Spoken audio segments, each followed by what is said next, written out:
அன்பு நேயர்களுக்கு வணக்கம். இன்றைய சப்ஜெக்ட் வந்து பார்த்திங்கன்னா, குஜராத் மாடலா, திராவிட மாடலா எது பெஸ்ட்? இந்த 2 மாடலும் 2 மாநிலங்களும் பார்த்த வகையில் இதை பற்றி நம்ம கொஞ்சம் ஆரோக்கியமாக விவாதிக்கலாமே அப்படின்னு தான் இந்த சப்ஜெக்டை எடுத்திருக்கேன். இந்த திராவிட மாடல்ன்றது வந்து நீங்கள் பார்த்துருப்பீங்க. அது வந்து நம்ம வந்து இருந்துகிட்ருக்கோம், அந்த இதில் இருந்துகிட்ருக்கோம். கிட்டத்தட்ட திராவிட ஆட்சிகளின் வளர்ச்சியில் வந்து நம்ம பங்கெடுத்து வந்துட்டுருக்கோம். அதோடய வளர்ச்சி என்ன என்பது வந்து நமக்கு தெரியும். ஆனால் நம்மளே வந்து அதில் இருக்கிறதுனால அதோடய வளர்ச்சி என்ன நமக்கு தெரியும். அதை வந்து நம்ம அதுக்கப்புறம் இப்போ கடைசியாக பேசலாம். முதல்ல இந்த குஜராத் மாடல் வந்து எந்த அளவுக்கு ஒர்க் அவுட் ஆகிருக்கு, இது வந்து மக்களின் முன்னேற்றத்தில் வந்து இது எந்த அளவுக்கு பங்காற்றி இருக்குது, இது ஒரு சக்ஸஸ்ஃபுல்லான மாடலாக, அதை பின்பற்றலாமா மற்ற மாநிலங்கள் அப்படின்றத பற்றி நம்ம ஓரளவு பார்க்கலாம். இது வந்து அது மிகப்பெரிய சப்ஜெக்ட். இது அதில் வந்து எனக்கு தெரிஞ்ச அளவுக்கு நம்ம வந்து உங்களோட ஷேர் பண்ணிக்கலாம் அப்படின்ட்டு தான் அந்த வீடியோக்கள் எடுத்ததுனால சரி அதை வச்சு நம்ம கொஞ்சம் பேசலாம் அப்படின்ட்டு தான். இதை பார்க்காதவங்களுக்கு, குஜராத் போகாதவர்களுக்கு இது வந்து கொஞ்சம் பயன்படும், தெரிஞ்சுக்க உதவும். அதனால் உள்ளே போகலாம் வீடியோக்குள்ளே. முழுமையாக பாருங்களேன். இதில் வந்து குஜராத்தில் பொறுத்த வரைக்கும் உங்களுக்கு வந்து இந்த சிட்டிஸ் இருக்குல்ல, சூரத், அது வந்து டெக்ஸ்டைல்ஸுக்கு பேர் போன சிட்டி. அது ரொம்ப அடர்த்தி ஆன சிட்டி, அது மக்கள் அடர்த்தி உள்ள சிட்டி. எப்பயுமே பரபரப்பாக காலையில் 7 மணிலேருந்து நைட்டு 11 மணி வரைக்கும் பரபரப்பாக இருக்கிற சிட்டி. அது ஃபுல்லாக டெக்ஸ்டைல்ஸ் ஹப். அதுக்கப்புறம் அகமதாபாத் வந்து அது ஒரு மிகப்பெரிய தொழில் தலைநகரம்னே சொல்லலாம். அந்தளவு மிகப்பெரிய சிட்டி அது.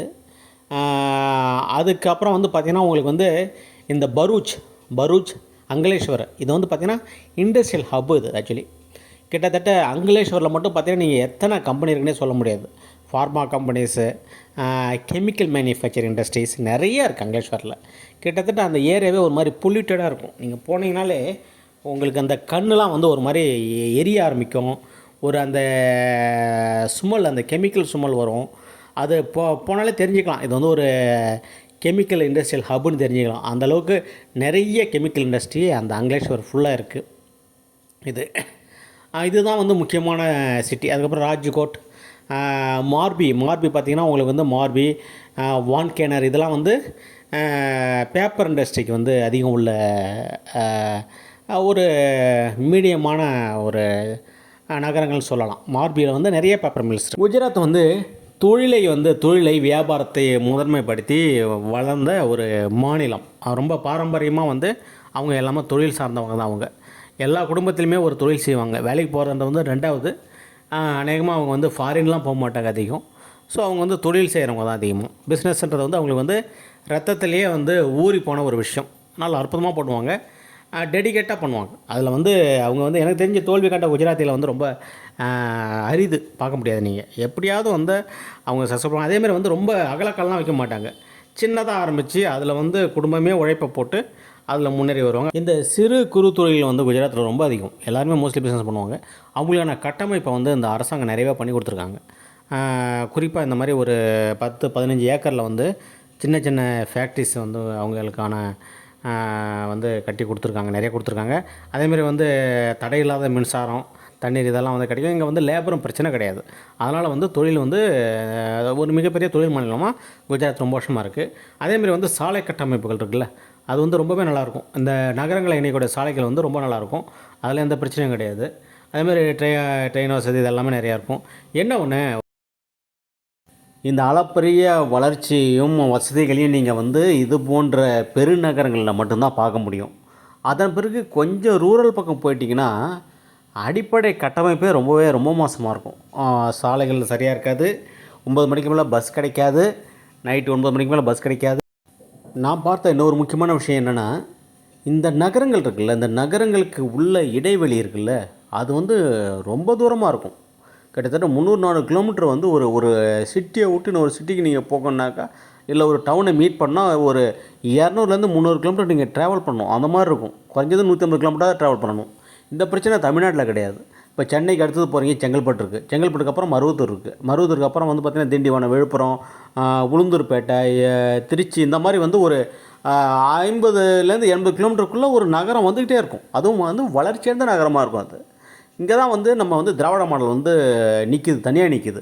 எனக்கு தெரிஞ்ச தமிழ்நாட்டை தவிர இந்த கட்டமைப்பு வேறு எங்கேயுமே கிடையாது. நான் கர்நாடகா போயிருக்கேன், ஆந்திரா போயிருக்கேன், குஜராத் போயிருக்கேன், மகாராஷ்டிரா போயிருக்கேன், இது வெஸ்ட் பெங்கால் போயிருக்கேன்.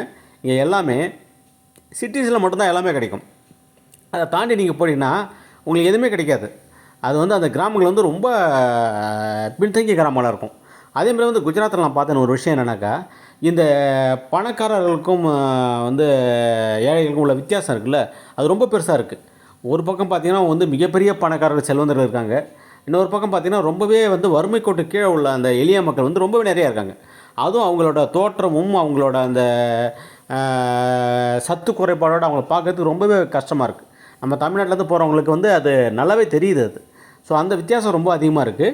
அதனால தான் அவங்க என்ன பண்ணுறாங்க, இந்த மாதிரி பெரிய நகரங்களில் சூரத்து, இந்த மாதிரி அகமதாபாத்து, பரூச், அங்கேஷ்வர் இதெல்லாம் வந்து கொஞ்சம் வேலைவாய்ப்பை கொடுக்கக்கூடிய ஒரு இண்டஸ்ட்ரியல் ஹப்பாக மாற்றிருக்காங்க. அது வந்து அவங்களோட வேறு வழி கிடையாது. இல்லைனா அவ்வளோ பெரிய மக்கள் தொகைக்கு வந்து அவங்க எம்ப்ளாய்மெண்ட்டுக்கு என்ன பண்ணுவாங்க? அதனால் அதை கொஞ்சம் நல்லா தான் பண்ணியிருக்காங்க. அப்படி இருந்தும் வந்து மக்கள் வந்து காரணம் என்ன, படிப்பறிவு. படிப்பறிவுலாம் என்ன பண்ணுவாங்க, ஒரு குறைந்தது 3 இல்லது 4 குழந்தைகள் பெற்றுக்குவாங்க. ஸோ அவங்கள வந்து அது வந்து பார்த்திங்கன்னா இதில் ரயில்வே ஜங்ஷனில் பார்த்திங்கன்னா அந்த பிளாட்ஃபார்ம்லேயே இங்கேயே படுத்துட்ருப்பாங்க, மூட்டை முடிச்சு கூட படுத்துட்ருப்பாங்க. அந்த அந்த மாதிரி மக்களை நீங்கள் நிறையா பார்க்கலாம் குஜராத்தில். அது ஒன்று தான். மற்றபடி வந்து எல்லா மாடலுமே நல்ல மாடல் தான். பட் எனக்கு வந்து தமிழ்நாட்டோட இந்த கல்வி அறிவும் கல்வி வளர்ச்சியும் வேலைவாய்ப்புகளும் பரவலான நகர வளர்ச்சியும் மக்களுக்கு வந்து இன்றைக்கி சென்னையில் கிடைக்கிற விஷயம் மற்ற எல்லா டவுன்லேயுமே கிடைக்கும், எல்லா நகரங்கள்லேயுமே கிடைக்கும். அந்த பரவலான வளர்ச்சி எனக்கு வந்து இந்த தமிழ்நாட்டு திராவிட மாடலில் ரொம்ப பிடிச்சிருக்கு. அது அது வந்து மற்ற இடத்துல கொஞ்சம் குறைவாக இருக்குது.